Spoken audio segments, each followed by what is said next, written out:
this is the trajectory that we need to take. And it starts with the mindset. So we really went into it knowing if you want that result, you're going to have to change your mindset and really stick to it. And it's about protecting your mindset too, because we'd have so many people that would say, how come you're doing that? You're going to fail. And we had to keep saying, let's protect our minds. We know we're going to be successful as long as we put the time and effort and knowledge and resources behind it.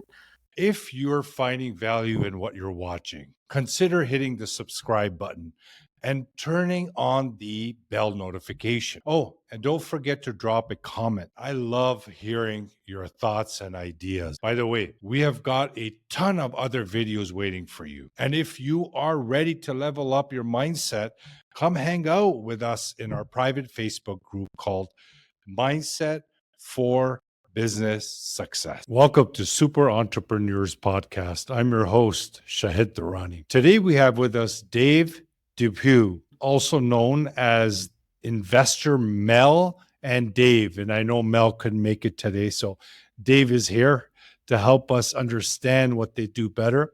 So they are well known in the real estate investor realm. They're authors, speakers, and mentors. They have acquired over 264 apartments in various countries such as Canada, the US, Mexico, Dominican Republic, Costa Rica. Their strategy involves purchasing properties without using their own money. So OPM, other people's money, or relying on joint ventures, allowing them to retain 100% ownership and benefit from the equity, cash flow, and appreciation. That is incredible, Dave. Thank you so much for coming on the show. Yeah, thank you, Shahid, for having me on, not us. Mel, we had to divide and conquer. We have kids, so if anyone knows kids, they get it. Yeah, no, I completely understand. It's all good. It would have been nice to have you both on, but obviously we have to flow with life, not restrict. Yeah. So I wanted to discuss the mindset shift that is necessary for this type of unconventional real estate investing. So can you share with us a specific moment or a realization regarding the importance of shifting your mindset to embrace this type of financing? And how did you realize that? And how did you actually implement that realization initially? Yes. And again, thank you so much for having me on. My pleasure. I think it was roughly 2016.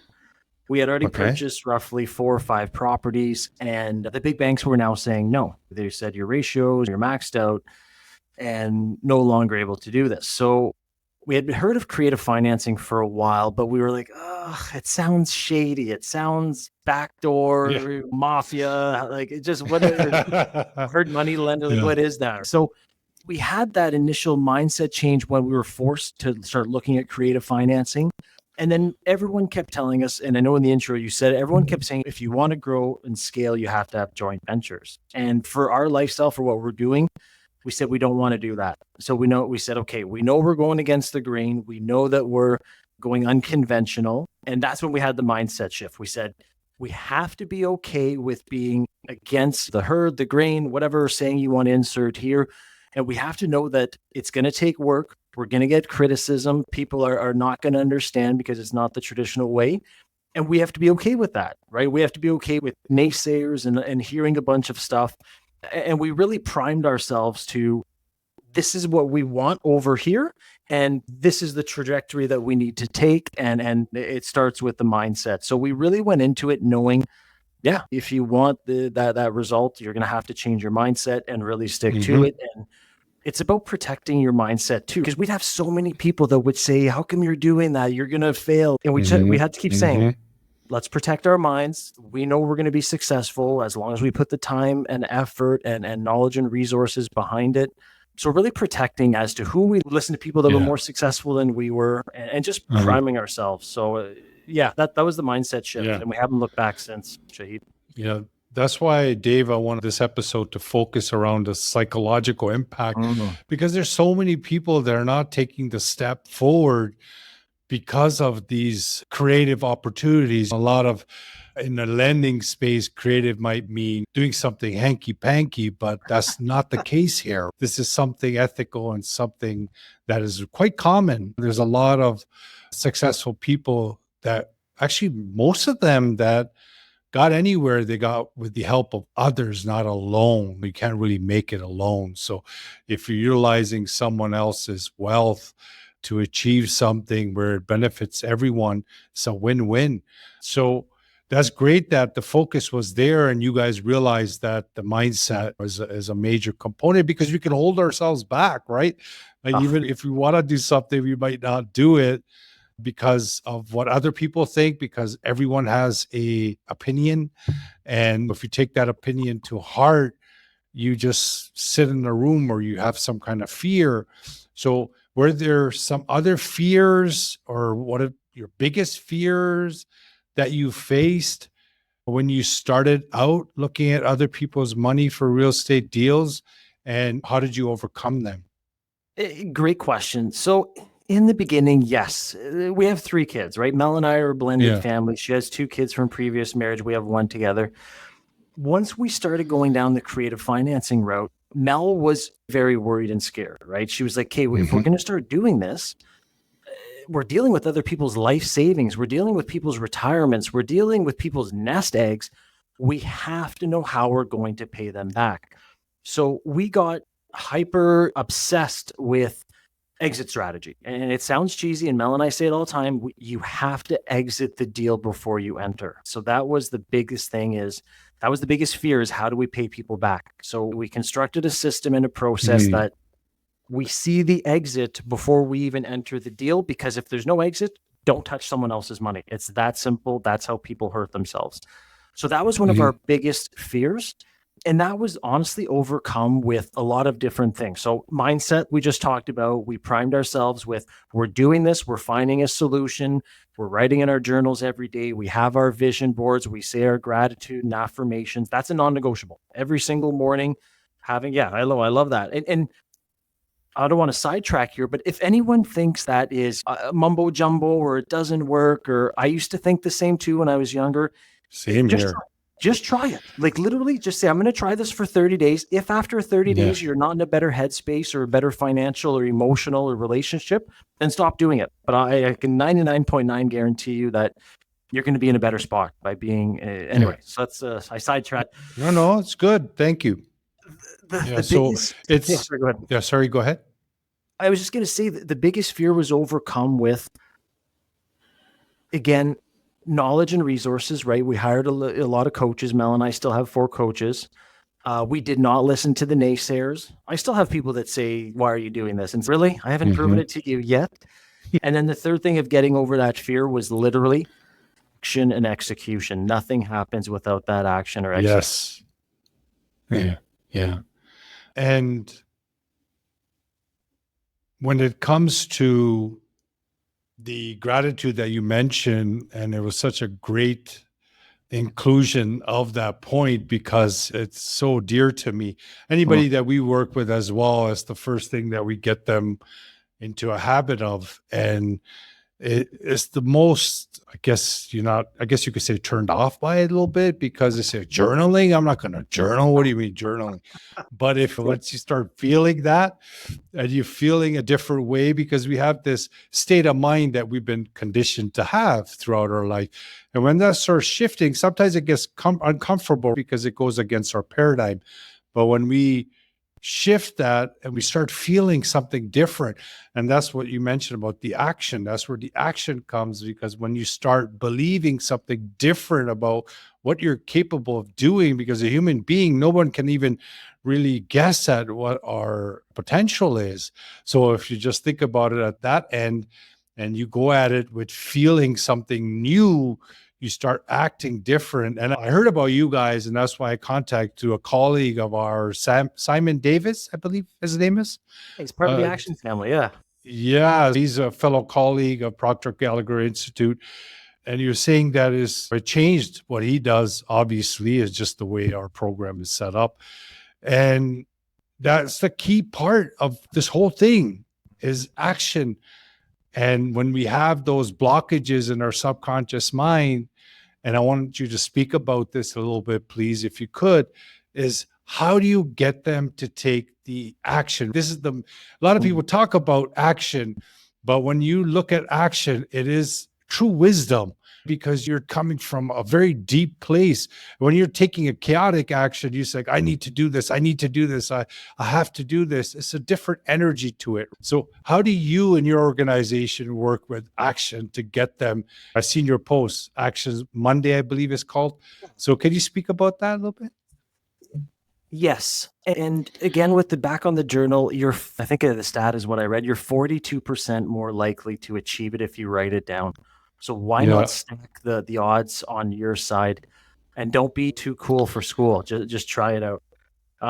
So in regards to pushing people past the finish line and getting them to take action, and I'll just talk real estate because that's my realm. So basically, yes, our Action Family Mentoring Program, we have over 2,100 members, and patterns once in a while, well, not once in a while, you always see patterns, right?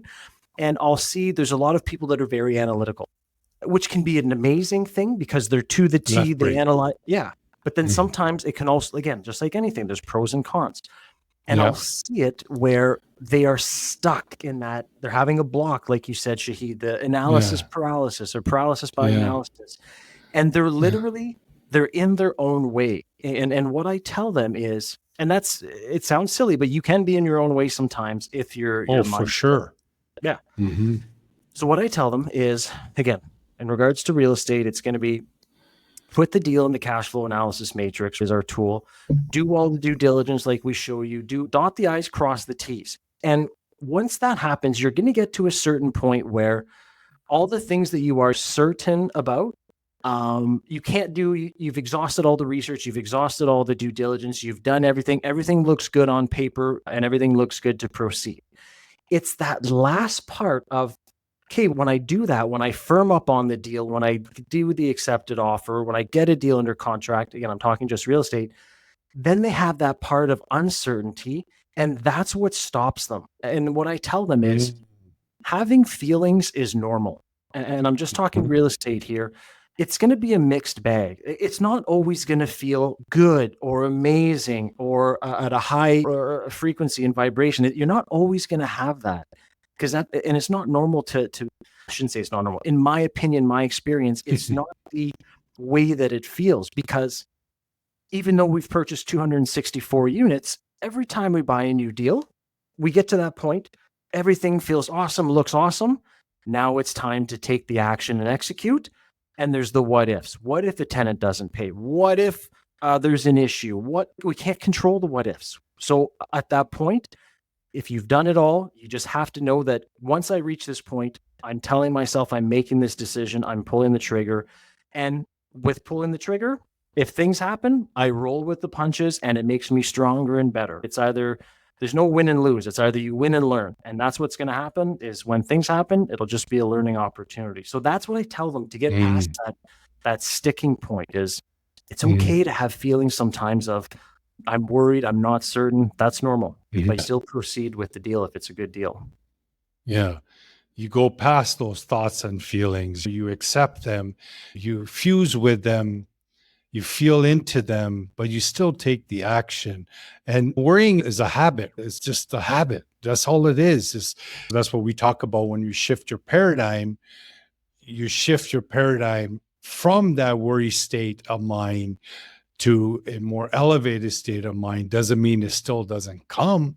The worry still comes, but you know what it is. You're more aware of the worry for the function of it. So you transcend that more where it doesn't affect you. You're not in bed with it anymore. You're looking at it from a different angle, if that makes sense. So emotionally, vibrationally, as you mentioned, it doesn't have such an impact anymore when the paradigm shifts. But wonderful thing is that how you geared your program around the focal point of action and helping people pass those fears, we call it terror barrier, passing that to taking that action is super important. We can explain it theoretically, but sometimes a hand must be held in a more unique manner, if that makes sense.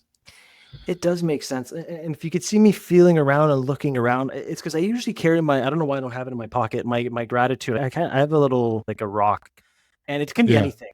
And it doesn't have to be, Yeah. I taken it from The Secret 20 or 15 years ago, whenever I read it. Yeah. And I love that you said it's a habit. So whenever something happens, because we're human and sometimes we just need to check ourselves, I've made it a new habit of whenever I'm having that, oh, what if, and going down that rabbit hole, I've trained myself now to reach in my pocket, touch my gratitude, the rock that I have. Good idea. And then I just go, okay. And my brain now knows shift. It's my trigger to go, no, I'm grateful for. So just little things like that for the audience. It can be whatever it is. If it's pinching yourself or it's, I don't know, something to clapping your hand, whatever it is. I do that to change my state of mind because sometimes it's habits. Trying to form new habits, right? Yeah. No, that's excellent, David. That's wonderful. Yeah. For the longest time, before I actually lost it, I had two magnets. So one magnet was in the shape of a sphere type. It was really heavy and the shape was very, very symmetrical. It was just really nice to hold in my hand. And then I had a little round thing that was on top of it, like a cap. So it was a magnet. So I had that with me for the longest time. And what I programmed that object for is a magnet to goodness. Magnet to goodness. So I had it with me all the time. So it was in my pocket. It would just remind me again, goodness. So if I was in that type of situation where there's a lack of goodness, I'll take it out and I'll hold it and I'll completely shift the feeling and the vibrational state I was in at that moment and then realize, wait a minute, I'm stuck in something. Let me elevate. Yeah. But it helped so much. And then one day I went somewhere, it came out of my pocket in the sofa. I went back there. I flipped that sofa. I did everything I could find it. I don't know where it went, but it was meant to be. It did its job though. And I love these. I love that it's a magnet because those are things that I'll write in my daily journal. And I'm a magnet for, something though, a little funny story is whenever I go through the airport, I empty your pockets, right? And whenever I have a stone, sometimes they'll look at me like, what? Or if I go to a concert and I empty and I've got a stone, I'm like, it's my gratitude rock. And they're like, okay, buddy. So you might get some looks, right? If you empty your pockets and you've got whatever. No, that's good. When it comes to creative financing, from what I understand, you're going for other people's money to friends and family. That's my first question. And what was my second question about that? Friends or family? And yeah, I guess let's just go with that for now. I can't I'll answer that one while you're thinking. So Shahid, yes. So other people's money, let me define it because people will think, and I'll answer a couple of questions I usually get. Other people's money, what I like using, and Mel and I say, but Mel and I, what we like using, what we show people is the biggest four that we use are seller financing. So the seller actually holding either a first or second place mortgage for you, using someone's registered funds or retirement funds. In Canada, that would be RRSPs, TFSA Lira. In the US, it would be 401k, Roth IRA in the form of a mortgage. It's using promissory notes, as long as you do it properly and with a lawyer or attorney, right? Because there's securities complications around that. So we use promissory notes, which is basically a contractual agreement. And then we also use agreement for sales. So AFS in Canada or wrap mortgages in the US, where it's basically you own a property. You don't own it at the beginning, but you have a contract on it. You're on the title. Yeah, you control it without actually owning it. So those are the big four that I like using. When I say I, again, Mel and I. Now, in regards to, is it just family and friends? I know some people that will go to their family and friends in the beginning. Mel and I did the opposite, right? We didn't want to mix that type of thing. Good decision. But since we've been successful, we have had family members that are like, well, why would I give it to the bank or the stock market when you're obviously, I want to be a part of what you're doing. Your next deal, if you can take my money before someone else's. So we have done family members as well. But it's not necessarily just family or friends or just people that it's also other people, right? Other people's money and it's finding them. Now, Shahid, a lot of people, if you allow me to continue on this, a lot of people the natural question that comes up is, why would anyone lend someone else money? It just doesn't make any sense. That sounds ludicrous. I want you to check your mindset around that, right? Again, if you're people do lend money, it does happen. So I want you to revert back to point number one is have it be in the right state of mind. People will lend money if the right deal is there and if you can present it properly. And people do it because it benefits them. It's very simple. People lend out money because it benefits them in different ways with those four. They earn. Exactly. They make interest off of your deals, right? Which again, you have to pick the right deals. Depending which you've used, it can actually help them tax-wise. A seller, when they're selling, if they hold a mortgage for you, they can actually defer their capital gains over a period of time, meaning instead of getting all the money in the same year and elevating your income and you paying taxes of that income, you can spread it over multiple years so that the hit is less, right? So there's a lot of creative ways to do it. But at the end of the day, people lend you money because it benefits, right? And it's a win scenario. How long would it take once you have a deal in place to find someone like that on average? Good question. And it's like a muscle. And what I mean by that is, again, Mel and I show people to do exactly what we do. So I always want them to have a few things going on at all times. So for example, let's talk about 3 things. I always want people looking at deals and running them through our cash flow analysis matrix, because that's a muscle in itself, right? You need to be very efficient at running deals. Once you've picked a few markets, the numbers, what works there, and then you're just humming along looking at deals. So that's a continuous thing.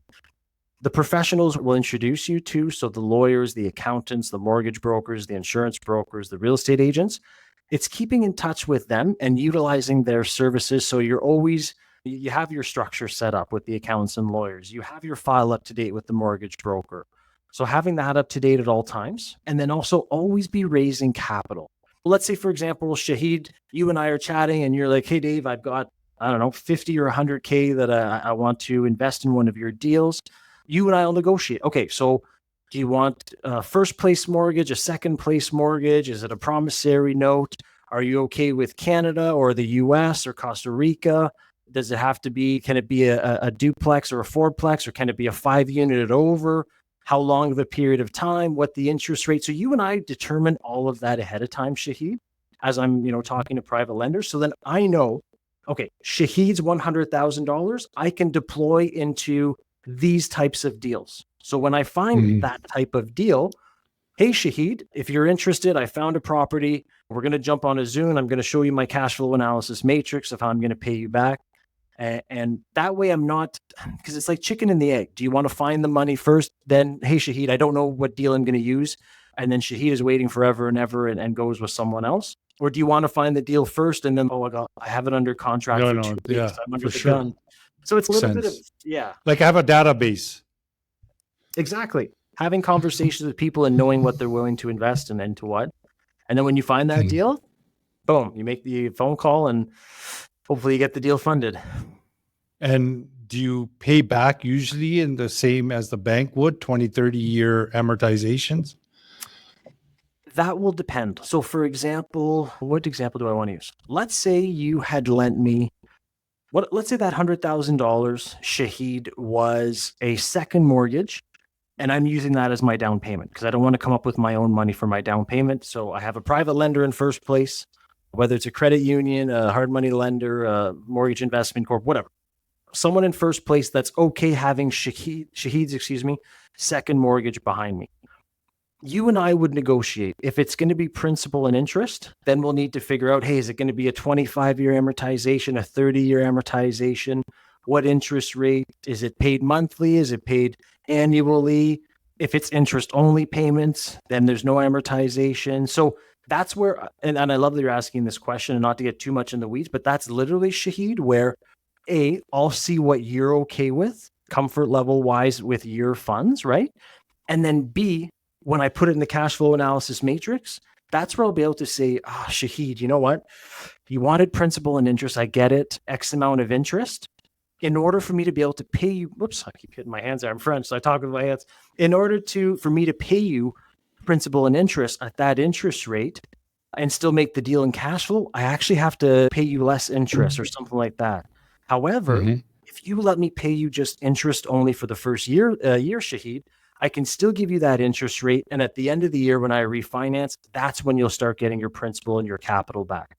So it's honestly just, it's once I have the conversation Dynamics with of the deal. and you're putting the pieces together, right? You're putting the Mhm. creative in creative financing. You're making it work to see if you can cash flow and still have an exit strategy. Hey, It's this is fun. great. No, yeah, this is great. I think we covered a lot of the points. We could definitely talk about this forever. Sounds really exciting what you're doing and helping people create an additional source of income and put some jazz in their life, right? It's exciting. When you learn something like this, you set up meetings, you meet in Canada, for example, at a Tim Hortons, showing a deal to someone, right? And getting funding and keep growing your portfolio. But is there any example that you could share where a deal didn't go as planned with this type of creative financing?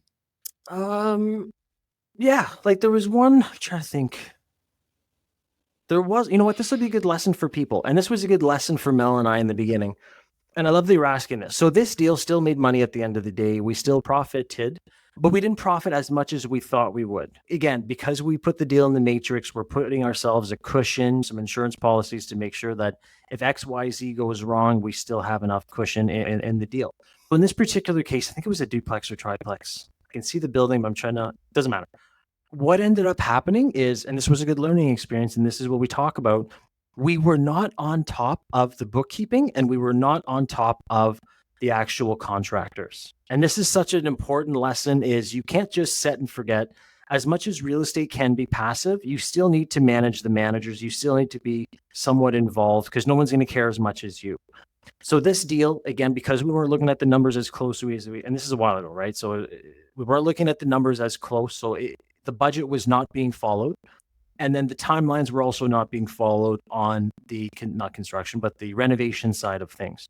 So we were A, spending too much, and B, behind, which again, you're thinking, what does it matter how long it takes? You still have carrying costs every single month, right? And if you don't take those into consideration and stay on time, and things always, you always have little hurdles and then little hiccups in a project. It is what it is.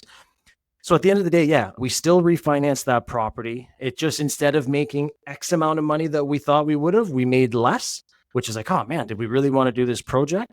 Which honestly, again, it wasn't a loss. It's either a win or a learn. We had a huge learn on that one. And now we know, hey, I know bookkeeping might not be the funnest thing, the sexiest thing, like going and finding deals, but it's important. That's how you pay your investors back.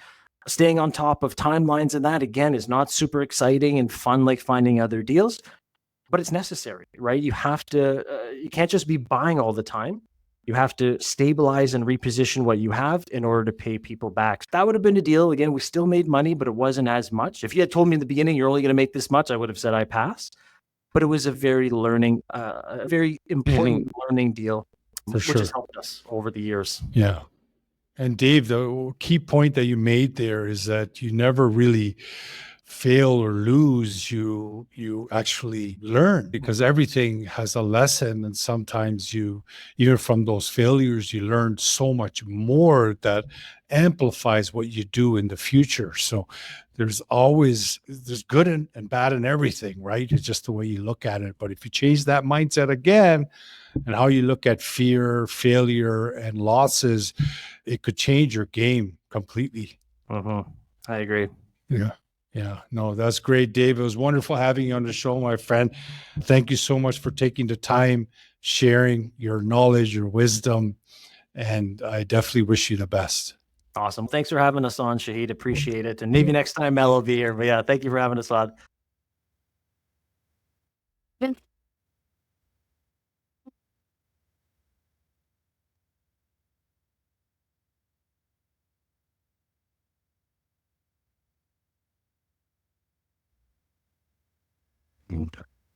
Imperial.